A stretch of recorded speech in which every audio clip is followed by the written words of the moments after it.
remarkable leadership, and Ukrainians have resisted fiercely. The invasion has in fact proceeded consistent with the plan we assessed the Russian military would follow, only they are facing significantly more resistance from the Ukrainians than they expected and encountering serious military shortcomings. Russia's failure to rapidly seize Kyiv and overwhelm Ukrainian forces has deprived Moscow of the quick military victory that it probably had originally expected would prevent the United States and NATO from being able to provide meaningful military aid to Ukraine. Moreover, we assess Moscow underestimated the strength of Ukraine's resistance and the degree of internal military challenges we are observing, which include an ill-constructed plan, morale issues, and considerable logistical issues. We've demonstrated the capability and intent to promote their interest in ways that cut against. It is unclear at this stage is whether Russia will continue to pursue a maximalist plan to capture all or most of Ukraine, which we assess would require more resources, even as the Russian military has begun to loosen its rules of engagements to achieve their military objectives.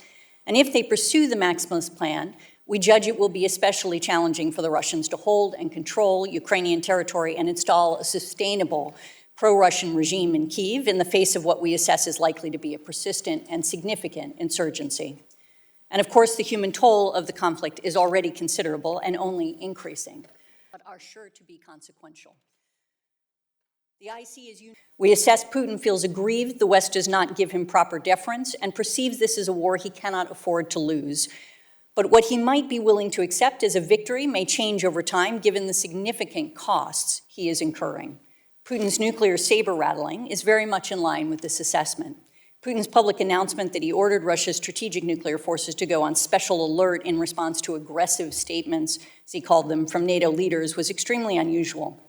We have not seen a public announcement from the Russians regarding a heightened nuclear alert status since the 1960s, but we also have not observed force-wide nuclear posture changes that go beyond what we have seen in prior moments of heightened tensions during the last few decades. Our analysts assess that Putin's current posturing in this arena is probably intended to deter the West from providing additional support to Ukraine as he weighs an escalation of the conflict.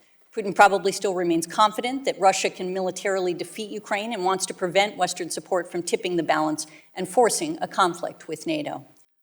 What a difference a week and a half makes. I would describe. Our number one intelligence priority is defense of the homeland, and we will remain vigilant in monitoring every aspect of Russia's strategic nuclear forces. With tensions this high, there is always an enhanced potential for miscalculation, unintended escalation, which we hope our intelligence can help to mitigate. Furthermore, beyond its invasion of Ukraine, Moscow presents a serious cyber threat, a key space competitor, and one of the most serious foreign influence threats to the United States.